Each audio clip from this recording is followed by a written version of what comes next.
Okay, so this is part 2 of our Can You Break the Bank activity for the Science Museum.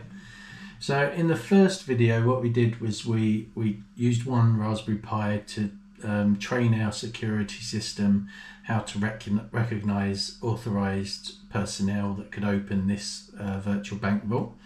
So in this system what we've got is another Raspberry Pi. So in here we've got another Raspberry Pi 4. We've got another one of the RFID card readers that you saw on the previous Raspberry Pi, but this one I've separated it out so that we can see it a bit more. And then this board here is it has 3 electronic relays on it. So what we can do is use that to control some external circuits up here. I have a rotating orange emergency beacon that usually sits up on a tripod. I'm not 100% sure we're going to be allowed to use that this year. I have seen something from the Science Museum saying no lighting is to be used, but we'll see if we can get away with it. It can be quite dramatic anyway without the lighting, but that just sort of adds a little something. So now I'm just going to go into the software.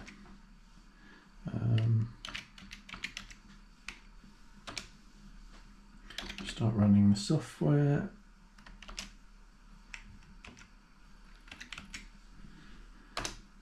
Okay, so things start to come alive once I start running this. So it does the usual warming up of the camera, and then it starts this kind of attract mode to try and get people to come and have a look at our activity. So they see the flashing lights. It's asking to scan an RFID token again, so I'm going to try 3 different attempts. So the first one is going to be an untrained card, so it doesn't have a face associated with this card. Here's my first card. I scan it on the reader. Immediately it goes access denied.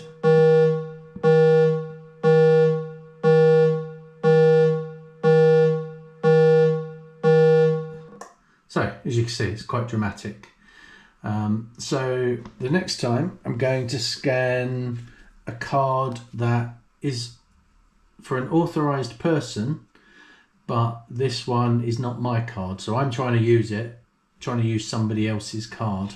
So again, we can see we're ready to scan the RFID token. I'm going to scan the card on the reader here.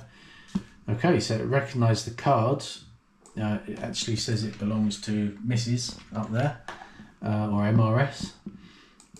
So what I'm going to do, this is the next phase. So this is the second factor of authentication, which is entering a 4-digit access code. Now usually you'd know the access code because it would be yours. We've kind of tried to gamify this a little bit, so you have to guess the secret access code, and it gives you 5 attempts to do so.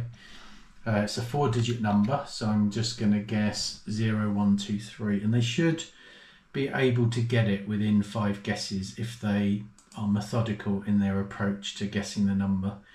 So 0, 1, 2 and 3 I entered, and it's telling me that 0 is the right number in the right location, 1 is the right number in the wrong location, and then 2 and 3 are not the right numbers. So I'm going to guess some more digits. We'll see what we get. So I'm going to ignore the fact that it's already told me that 0 and 1 are in there, because what I want to do at this stage is just get all the right digits, and then I'll worry about the order that they're in. So I'm going to guess 4, 5, 6, 7. So I've got 3 digits now. I've got 0, 1 and 7 that I know are in the number.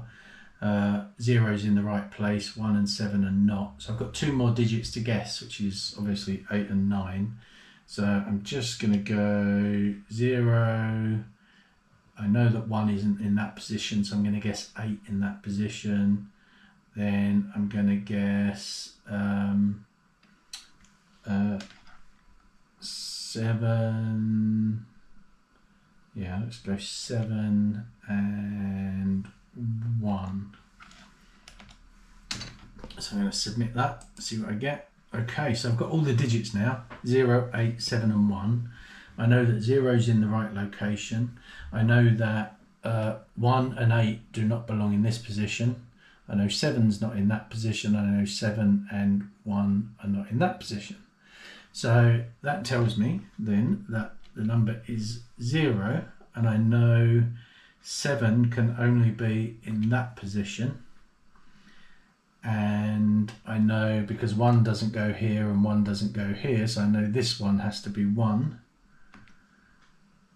And then just by elimination, this number must be 8. Yay, I got it right in 4 attempts. So that's the sort of thing that we're looking to see, sort of teamwork, how they're going to work through the guesses to see if they take a methodical approach. So then we move on to the third factor of authentication. So this launches a window and it's going to display, it's looking for faces in the frame, and here you can see it's drawing an orange box around me, and what that's saying is I know this person is Mark, and Mark has this access code, this access card that ends in C77, and that's not the one I've just used to attempt to get in. So if I hit the space bar now while it's recognizing me, I get the access denied again.